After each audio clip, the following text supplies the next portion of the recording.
Ayan, grabe. Good morning, Unified. Ayan, sa lahat po ng mga nandito, sa mga nanonood po, good morning po sa inyo. Siyempre, alam naman po natin lahat na lahat po tayo na nanonood ng training ngayon is member na po ng Unified Products and Services. Dahil ito pong training natin ngayon is para sa'yo talaga, 'di ba?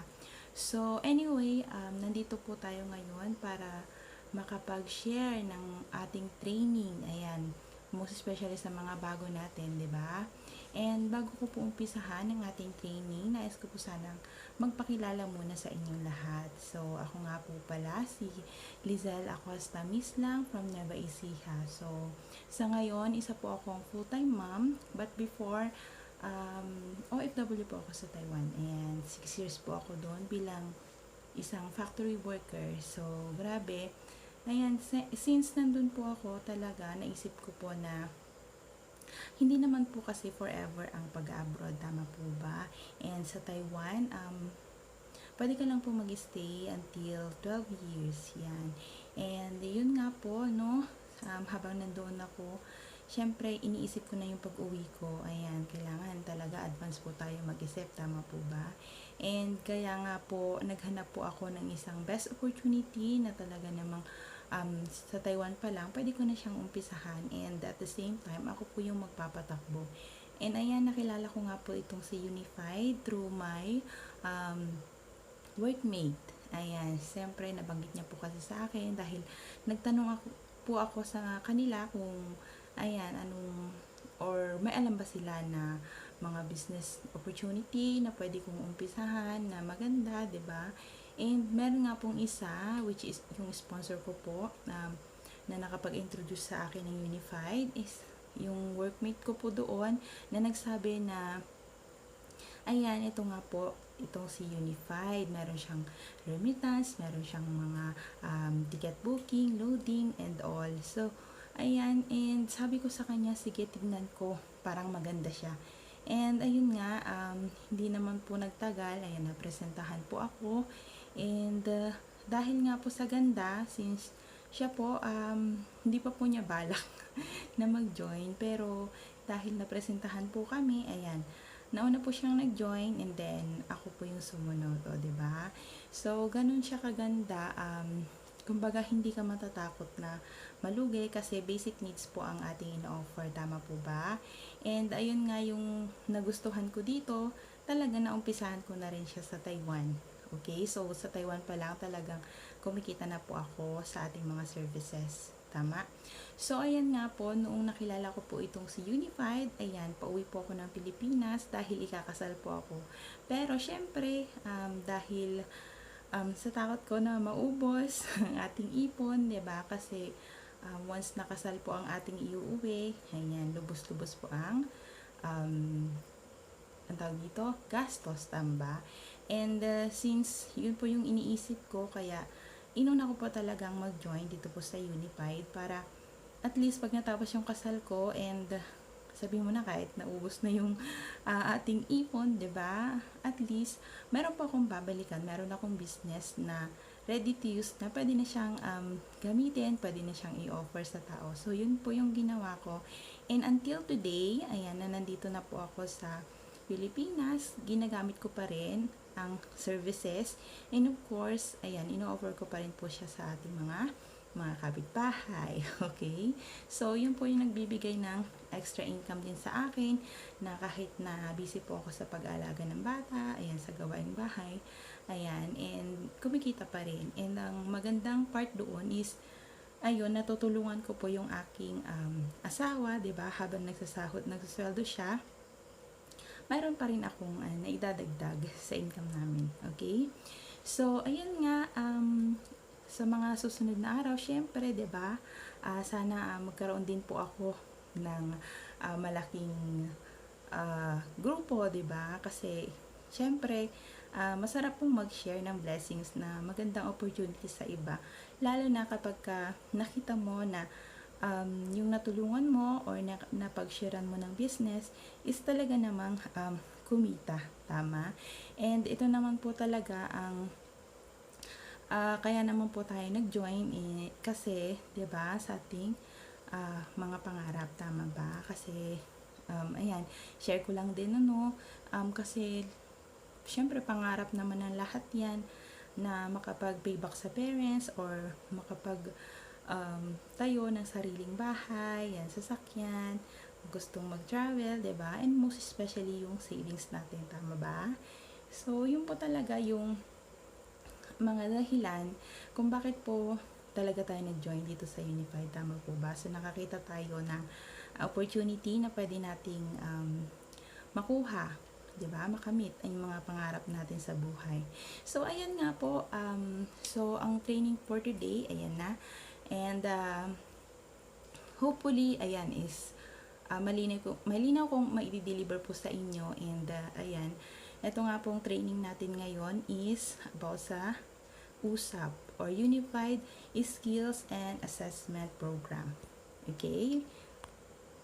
So, ito nga yung sinasabi ko po kanina na itong USAP po, ayan ha, kasi ito po is kailangan natin, no? Itong skills na mga ito, kasi ito po yung mga way o mga abang tawag dito, pwede natin gawin, ayan, para makuha yung mga pangarap natin, para mapadali siya, meron tayong guide, 'di ba? Para makuha yung ating mga pangarap. And nasabi ko na sa inyo kanina kung anong mga pangarap ko, and of course I know na halos the same naman tayo ng pangarap. Okay? So, eto nga po, ayan, dapat nga po ang ating pangarap syempre no makukuha natin through our traditional business and multi-level marketing. Ayan. And nakikita nyo po naman sa ating slide is ang traditional business po is 20% lang po siya. So, ibig sabihin, 'di ba, meron po tayong side na traditional lang, and meron tayong side na MLM or yung tinatawag nating networking. So, 20% lang po yung traditional business kasi ito po, alam niyo po natin yung mga services po natin na ino-offer. Ayan. So, kikita naman po tayo talaga dyan. And, wala namang pong doubt kasi basic needs po ang ating ino-offer, tama po ba? And ayun nga, dahil nga may mga pangarap tayo, ayan, dinagdagan ni Press. Ayan, nilagay niya po sa MLM or multi-level marketing ang kanyang business para mas marami pa pong matulungan na katulad natin. So, ito po yung networking side. So, 80% po yan, no?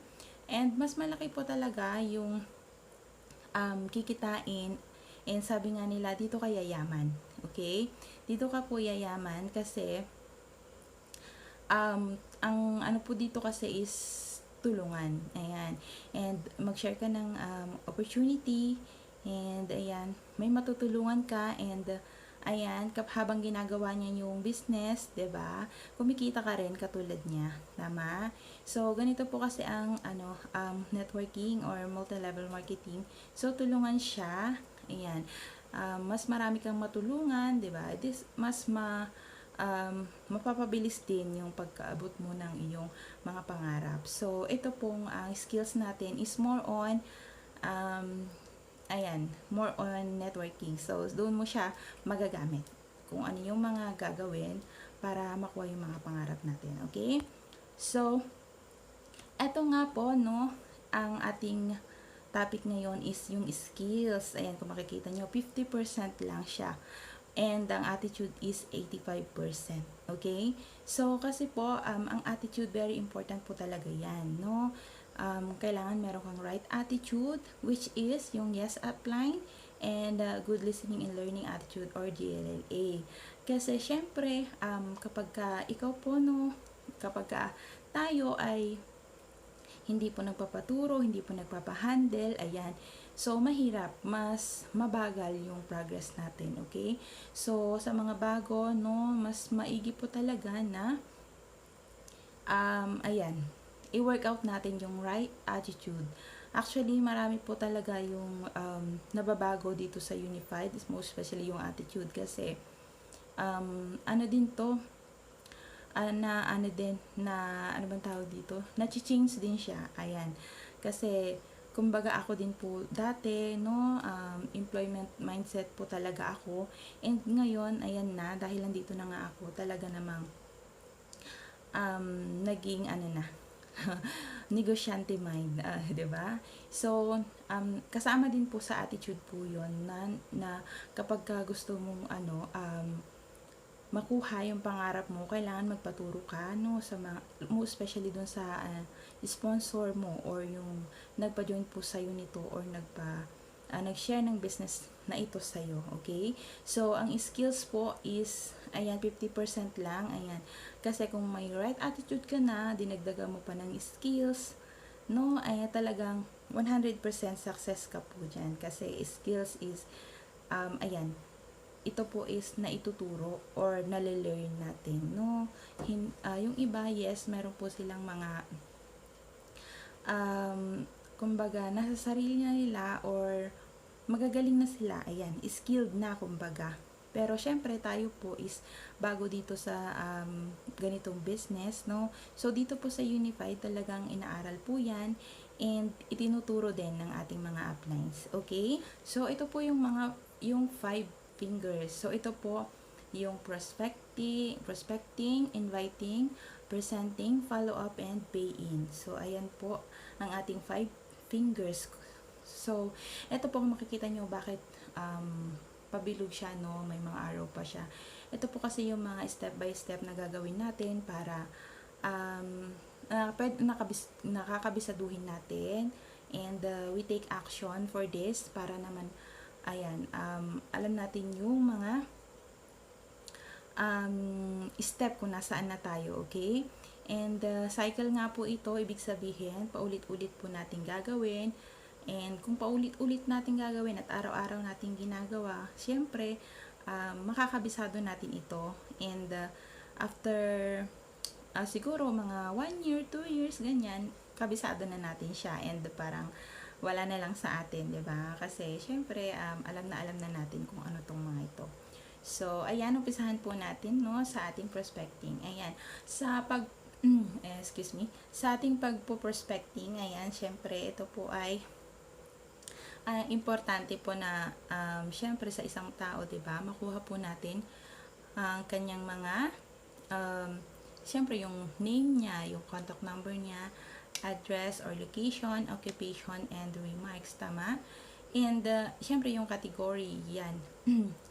Ayan, ipapakita ko lang kung paano siya. So, ito po, kung Unified member ka, ayan, kailangan meron kang prospect list. So, ito yung mga binasa ko kanina, ganyan yung format niya, no? Para po ma-identify kung sino po yung mga nasa category A, B, and C. And of course, ayan, sa name po, importante na alam nyo din yung FB name nila, no? Pagka sinerch mo, at least, ayan, alam mo kung ano mga pangalan nila doon, okay? Ayan.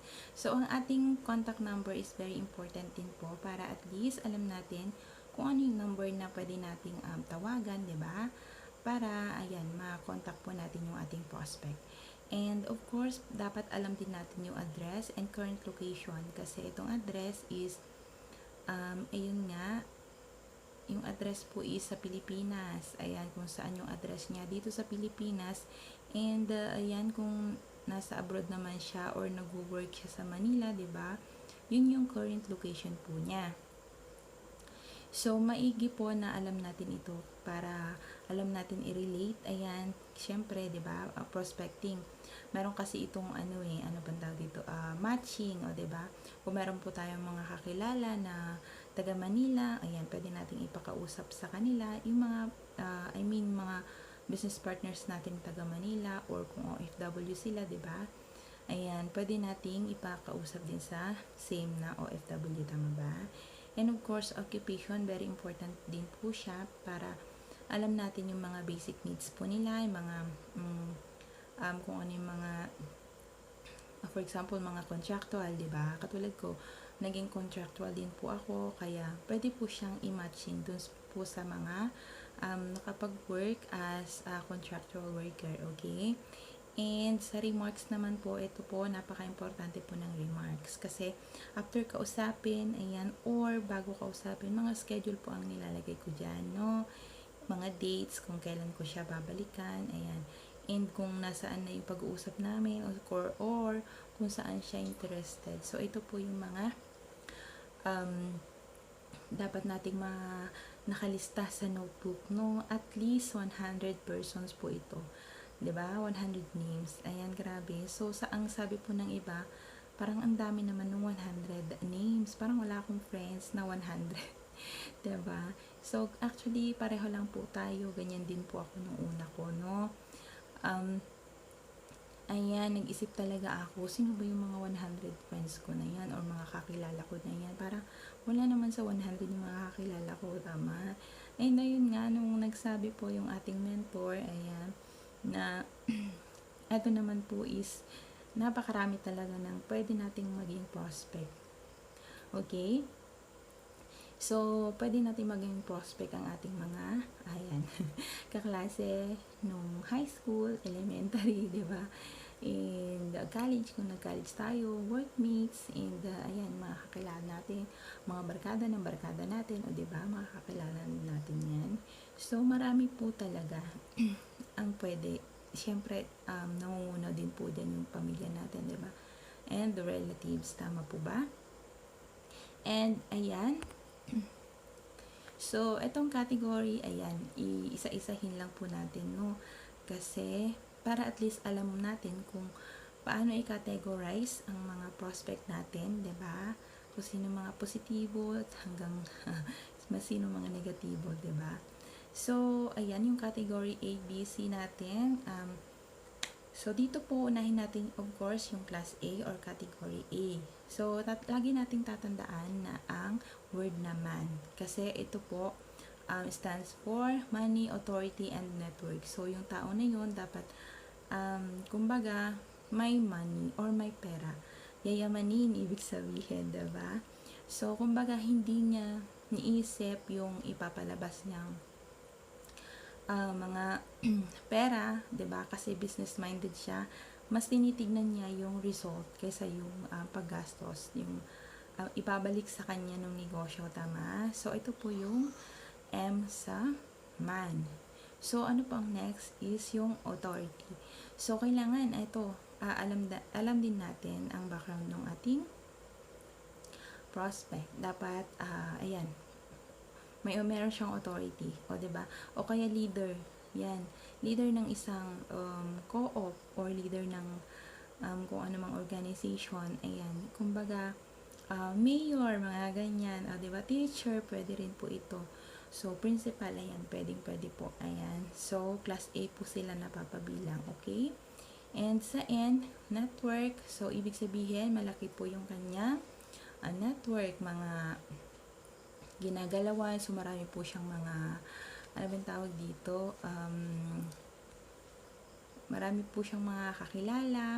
Isa pang meaning nitong N is needs, no? Depende po sa pangangailangan. Or, kasi, kung nakikita mo na kailangan niya itong business, so dito po siya sa category A na napapasama, okay?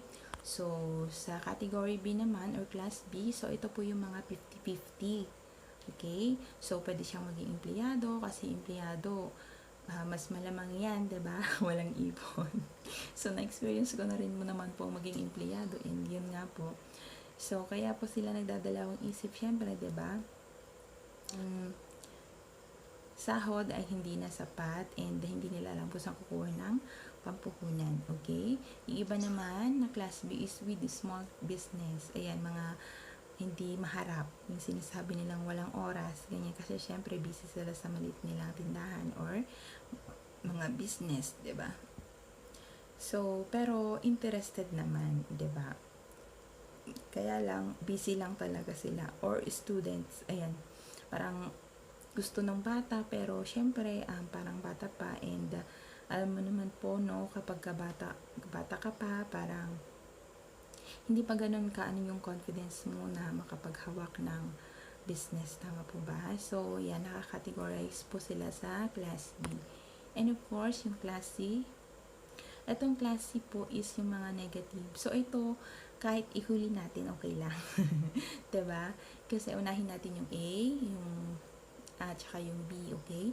And ito naman class C, ayan, hindi ko naman sinasabi na wag na natin silang kausapin. So, pwede po natin silang kausapin kasi etong mga class C, pwede rin nating maging client, 'di ba? Of course, sila ang mga taong ito is meron ding mga cellphone, meron ding mga SIM, 'di ba, na napapaludan. So, pwede nating maging customer itong mga ito. O baka kung mahilig sila sa travel, 'di ba? Or gusto nila magkaroon ng insurance, 'di ba? So, wag po nating babaliwalain din ito at itong mga nakakategory sa class C. Okay? So, ito nga po yung ating prospect, no? Meron siyang 3 types of market. Ano ba itong mga to? Ito yung hot market, warm and cold market. Okay? So, isa-isahin ko lang po, ano? So, ang hot market po, ayan, ito po yung mga kapamilya. Ayan, yung mga kadugo natin.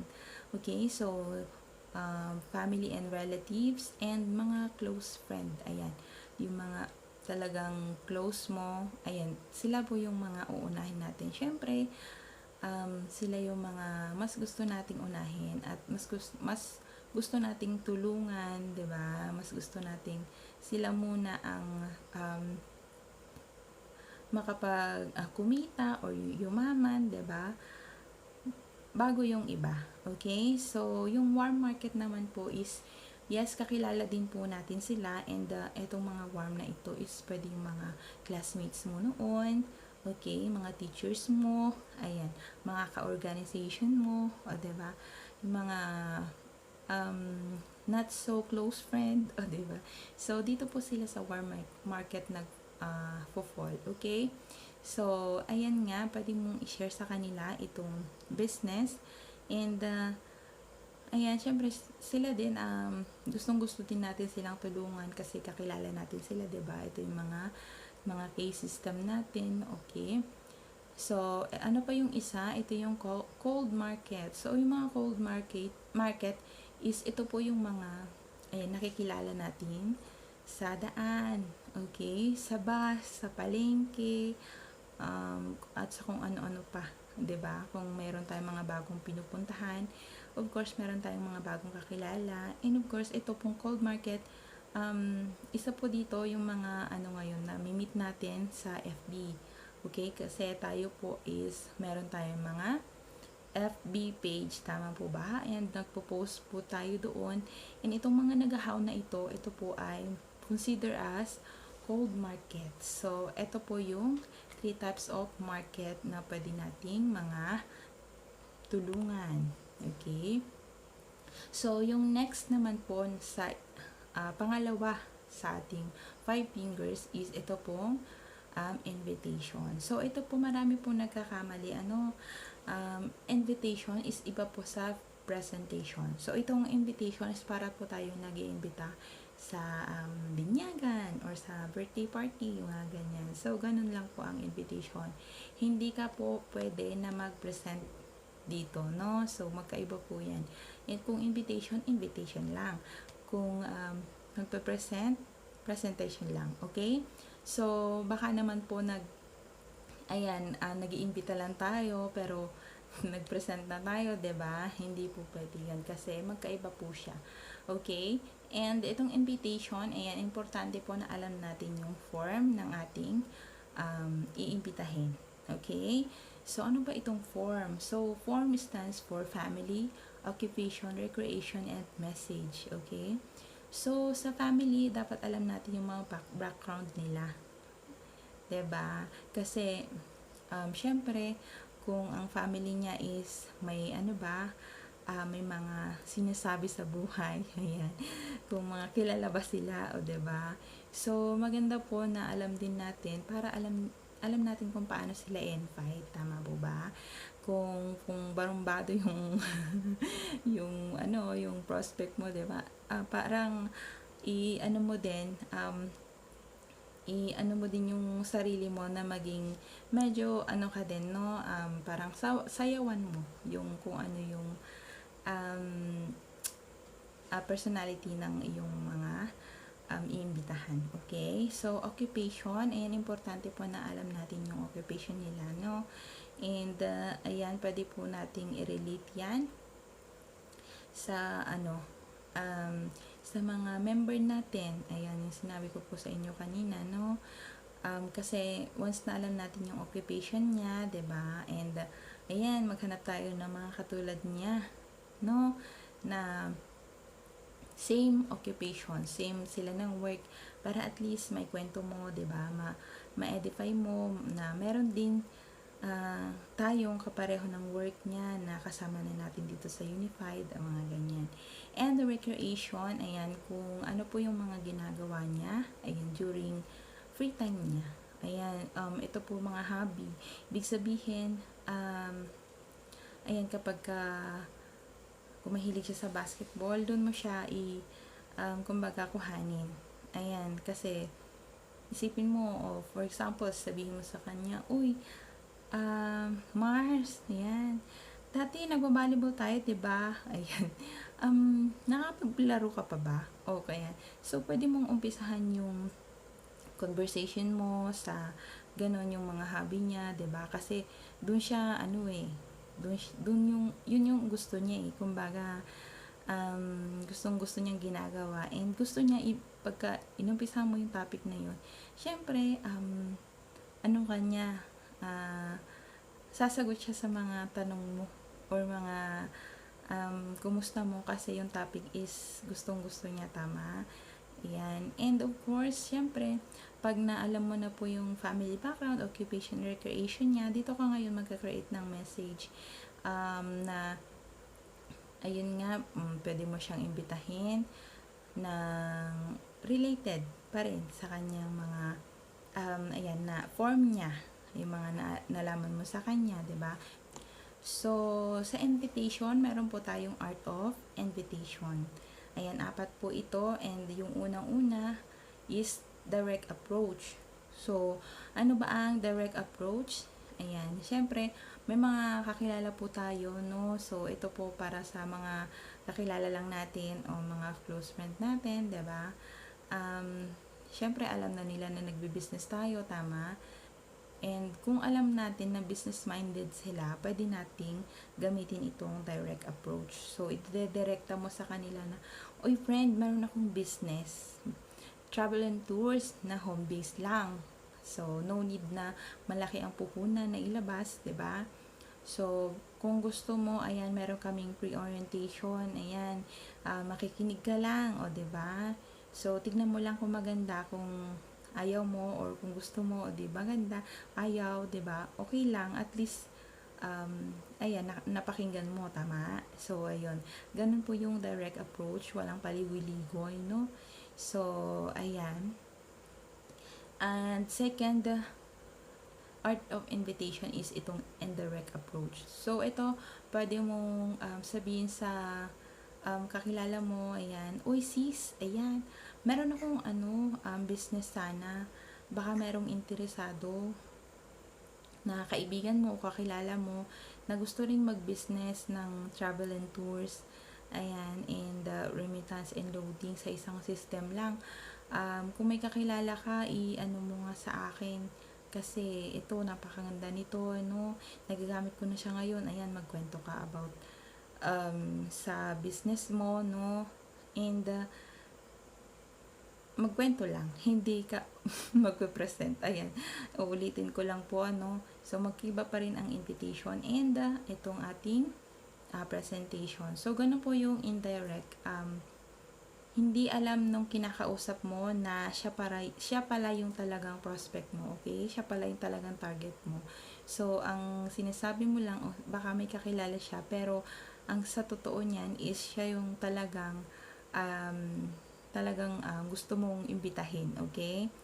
So, etong pangatlo is third party approach or opinion approach. So, ito po ay, ayan, example po, no? Eto. So, meron kang kaibigan, close mo siya, ayan, kakausapin mo siya ngayon, sabihin mo, oy friend, meron kasi akong business na nagustuhan, ayan, gusto ko sanang makita mo muna bago ako mag-join, kasi syempre mas magaling ka kasi, 'di ba? Mas magaling ka sa ganito sa business, mas magaling ka umintindi sa mga ganitong mga presentation. Baka naman pwede mo akong samahan, o 'di ba, na makinig para kapag nagustuhan mo, ayan, syempre magjo-join ako. Okay? So, yun po ang ating opinion approach. Kumbaga, ayan, kakausapin mo siya and hihingan mo siya ng opinion kung maganda ba ang iyong business na ipapakita sa kanya. Pero hindi niya alam na member ka na pala. O, diba? So, once na nagustuhan niya, o yun na yun. Tama? So, alam mo na yung gagawin. Okay? So, another one is yung kidnap approach. So, itong kidnap approach po is applicable lang po sa mga kakilala natin, okay? Kasi baka pagka hindi natin kilala, ayan, ibang kidnap na po yun. Ayan, may ransom na daw, okay? So, ito pong kidnap approach, ayan, mga close friend lang po natin na, for example, kunyari, ayahin po natin manood ng sine kasi, ayan, actually, marami po tayong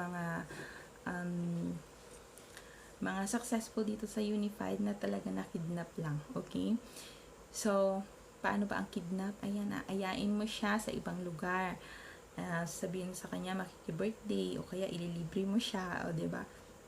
Oo ba 'yan o hindi? Siyempre oo 'yan, 'di ba?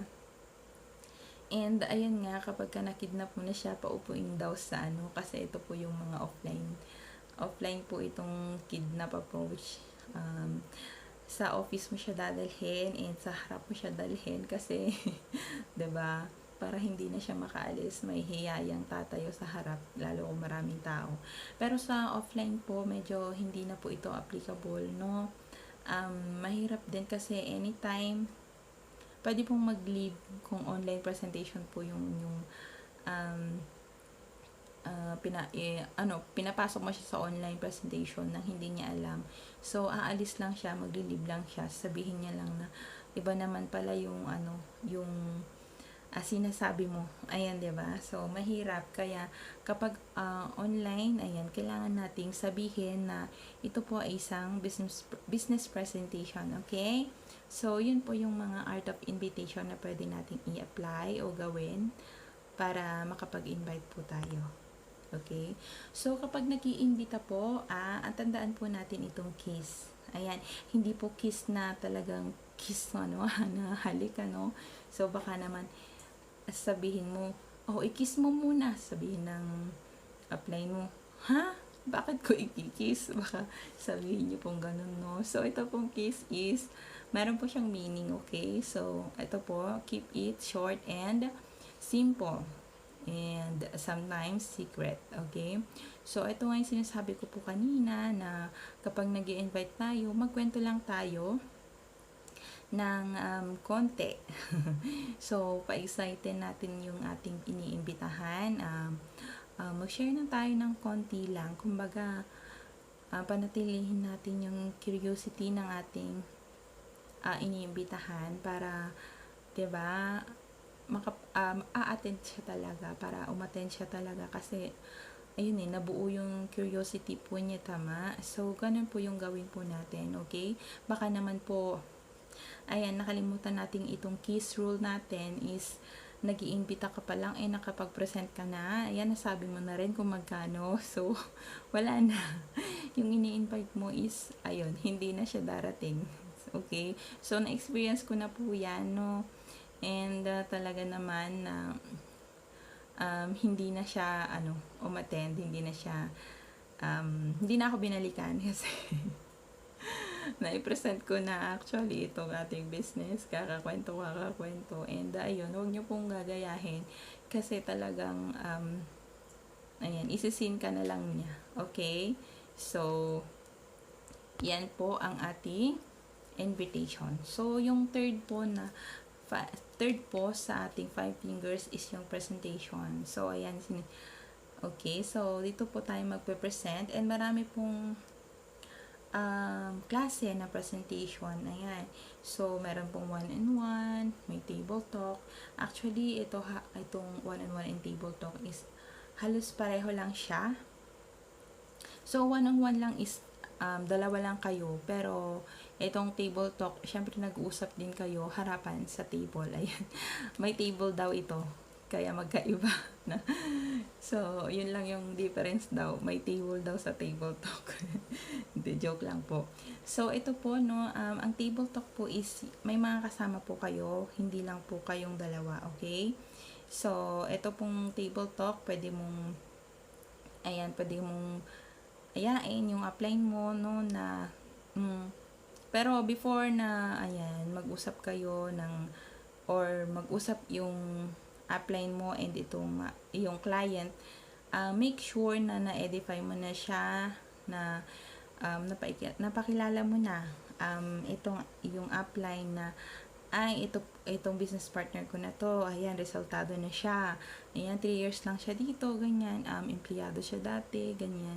So, bigyan mo siya ng background, syempre yung pangalan niya, huwag mo kakalimutan, diba? And para kapag nag-start na yung talk, yung table talk ninyo, makikinig na itong client mo kasi kilala na niya na ito, resultado na siya. Paano yung ginawa niya? Ganon Maka-curious po itong client mo. So, magandang ahead of time na maipakilala mo na itong magtutok para sa iyo. Okay? So, ano pa ba itong house party or home party? So, ito po offline po ginagawa din, no? Sa bahay po pinupuntahan yung ating mga newbies. Kung bago ka at offline po ang ating hatawan, okay? So, pupuntahan ka po ng iyong grupo sa bahay nyo and magpe-present po sila doon. Pipresentahan po kayo doon. And actually, ito, ano lang siya, pamilya, o kung may mga kakilala ka, may mga close ka, pwede mong invite. Pero sa bahay nyo lang, okay? Kasi ito po, parang introduce nyo lang yung business na ikaw ay kasali na dito, 'di ba?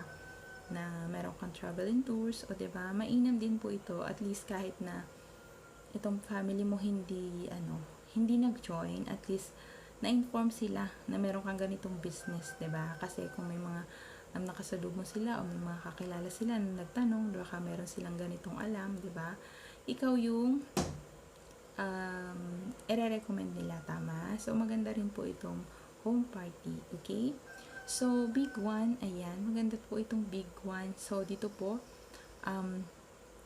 ayan talaga, meron pong mga nagtutalk yung mga uplines po natin, okay? Mga uplines po natin yung most especially sa mga closing, mga ganyan, sa presentation. Ayan, mga may resulta na din, no? Para syempre, maingganyo yung ating mga bisita and maramihan po itong big one. So, marami pong client, marami ding mga participants. Ayan, online and offline, of course, marami siya talaga sa office. Puno po talaga yung isang kwarto. Ayan. So, itong Zizal, ito po ay more on sa mga talagang resultado na. Ito po yung mga nagtutok, yung mga talagang yumaman na dito sa Unified Products and Services, and ang ginawa po nila ay itong MLM site, okay? Sa ating presentation, ayan, binubuo po ito ng intro, body, and close the deal. So, ang tinutukoy ko po is yung opportunity for new entrepreneurs. So, ganito po siya, no? Meron po siyang intro, ito, may kumbaga host, ayan, ini-intro po niya yung kung sino po yung mag-represent ng ating business. And of course, the body, kailangan po, no, ang importante po talaga, ayan, dinidiscuss po dito yung company profile, yung, of course, yung ating product and services, ayan, na ino-offer, and the business plan. So, doon po napapaloob, or tinatawag nating body. And, of course, pinaka-importante po talaga itong close the deal. Ayan, sabi nga po nila, kahit malupit itong presentation ng ONE, kung yung pag-close mo ng deal ay medyo hindi ganun kalupit, so mainam po talaga na ang ating close the deal or closing the deal is itong mga uplines po natin ang mga nagtutok. Pero syempre naman tayo, syempre is mga baguhan, and pwede natin i-practice yan, and yun naman po talaga ang mga training po natin, no? Kailangan practice lang po ng practice, kasi practice makes permanent. And of course, meron po tayo isasama pa dito, no, ang ating sharer. So meron pong, ayan, hindi ko po nailagay, no, pero meron pa pong sharer. So etong sharer, ito po yung magpapatunay na nagagamit niya yung ating business, na kung ano yung mga experiences niya dito sa ating business, kung ano na po yung nabago sa kanya. So ganun po yung mga sharing, and of course meron din po siyang mga background. Ayan. So yun po yung ating presentation, and of course after ng presentation, ayan, follow up na tayo. Ayan, kasi napresentahan na po natin, tama, and once na napresentahan po natin, meron po kasi na swerte po natin, no, kung meron talaga nag-pay in agad, okay? Kung meron po talaga nag-qualify agad, ayan, nagbayad siya agad, kumbaga instant pay-in. So yan po yung term doon, no? And pero mas madalas po na, ayan, sinasabi po ng client na bukas na lang, or sa Sabado, sa Linggo, depende po sa kanya, no? And ito naman po is kailangan talaga nating mag-follow up sa mga na presentahan na po natin, di ba? Kasi once na hindi mo siya na follow up, babalik po siya sa ano niya sa normal na ginagawa niya araw-araw. Ay kung itong taong to pala is busy, ayan, hindi mo na paalala sa kanya yung iyong business, syempre makakalimutan niya yan, di ba? Kahit gaano pa siya ka-positive, kung nakalimutan mo ipaalala, ayan, nakalimutan mo siyang i-chat, i-follow up. So, ang ending, walang pay-in, okay? So, importante din po itong follow-up, okay? Number 4 po ito sa ating 5 fingers. So, meron po tayong rule na 12 hours and 24 hours rule, no? Actually, meron pa pong isa, yung right after ng presentation, ayan, syempre, and kung offline mo siyang napresentahan, ayan, i-chat mo yan ngayon yan. Kung nakauwi na siya, kumusta yung pag-uwi niya, 'di ba? So, yun po, right after the presentation. And meron tayong 12 hours presentation rule. Ayan. Syempre, orasan natin yan. Kukumustahin natin siya. Kahit na hindi about unified, it's okay lang. Kasi once na nakita niya yung ating chat o yung ating pangalan, 'di ba? Maaalala niya po na meron tayong business na i-present po sa kanya, okay? So, example, ayan, kumustahin mo yung tulog. Ayan, nakatulog ka po ba ng maayos, ma'am? Ayan, kumusta ka naman po? Ayan. In 24 hours rule, ayan, syempre, kailangan talaga na, ayan, alala natin, 'di ba? Isang araw, ayan. Kasi at pwede mo na siyang tanungin dito kung kailan talaga niya balak start, okay? So kumbaga dito masinsinang usapan. Okay? So dito po sa follow up, ayan, hindi naman lahat po ng napresentahan is talagang nag-join, okay? So sabi nga dito, yung SW4, some will join, some will not. So what? There is someone waiting for me. So, totoo naman po yan. Actually, ang dami-dami na natin na presentahan, tama po ba? Pero hanggang ngayon, ayan, kukunti pa lang nag-join. Okay? So, normal po yan. Naranasan po yan ng ating mga uplines. And, syempre po, meron po kasi tayong dito, rule, ayun, kumbaga, kung meron ka pong invites na 10, drop 0 daw po, no? So, kahit na lahat po sila interested, meron lang pong isang magjo-join sa kanila, okay? So, kaya the more you share the business, the more you present the business to others, diba? Mas marami ka pong magiging client, and ayun nga, kung naka 30 ka, drop 0 ulit tayo, may 3 ka, o diba? So, ganun lang po siya, maswerte ka po kung meron 2, diba? Pero, ang sinasabi ko lang po is, syempre, baguhan tayo, and kung meron ka pong isa na napa-oo sa 10 yun, no? So, malaking factor na yun. Magaling ka na ibig sabihin kasi once na tumagal ka dito and kabisado mo na lahat na nasagot mo lahat ng questions nila, di ba? Ayan. Yung mga paisa-isa na pipiin mo, magiging 2 na yan. Hanggang 3, hanggang 5, hanggang dumami na po sila. So, ganun naman po talaga pag nag-uumpisa, no? Hindi naman tayo nag-uumpisa na magaling agad, tama? So, dito, talaga, next ka lang ng next, diba? Kung itong pinalo up mo is talagang hindi na nag-join, okay? So, that's fine. Mag-move on ka agad kasi kailangan natin tanggapin na hindi po lahat ng nakakausap natin ay talaga po nag-join, diba? Kasi marami pong, syempre, may mga iba't ibang dahilan po yan, diba? Depende po sa sitwasyon. So, let them go, okay? Kasi itong mga napresentahan mo, balang araw, ayan, pag nakikita niya yung mga post mo, na consistent ka pa rin, ayan, and darating yung araw na makikita niya ulit, ayan, baka doon po siya mag-join. Kasi, mayroong pagkakataon na napresentahan siya ngayon, next year pa siya mag-join. Or, sa susunod na mga taon, 2 years, 3 years, may mga kakilala kong ganyan. So, nakikita na nila itong unified ngayon, pero nag-join pa rin siya after 3 years. So, ganun po siya. Kaya, ayan, mainam din itong consistency sa posting, okay? So, ayan, after ng follow-up, ito na nga po yung pay-in. So, once na okay na yung follow-up natin, at tanong na natin kung kailan mag-join, so of course, magpipay-in na yan. And ito talaga yung masayang parte, di ba?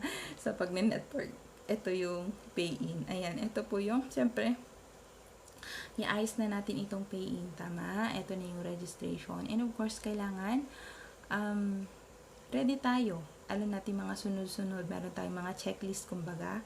Ayan, magpa-pay-in na siya. Ano pang next na gagawin niya? So, ayan, kailangan nasagutan na niya yung form natin na ibibigay. Meron siyang valid IDs. So, mga ganon. Kailangan i-prepare na po natin yan. I-checklist mo, i-check mo sa yung checklist kung yung bang mga requirements na yan is, diba, kompleto na. So, ayan, ang ating 5 fingers. And, ayan, gusto ko lang po magpasalamat sa inyong lahat na nandito ngayon, no, sa pakikinig sa akin, diba? And, hopefully, sana meron po kayong nakuhang idea, ayan, nakuhang mga guide, ayan, para mas mapadali sa inyo yung paggawa ng ating business. Okay? So, for that, mga partners, good more earning po sa ating lahat. Thank you so much!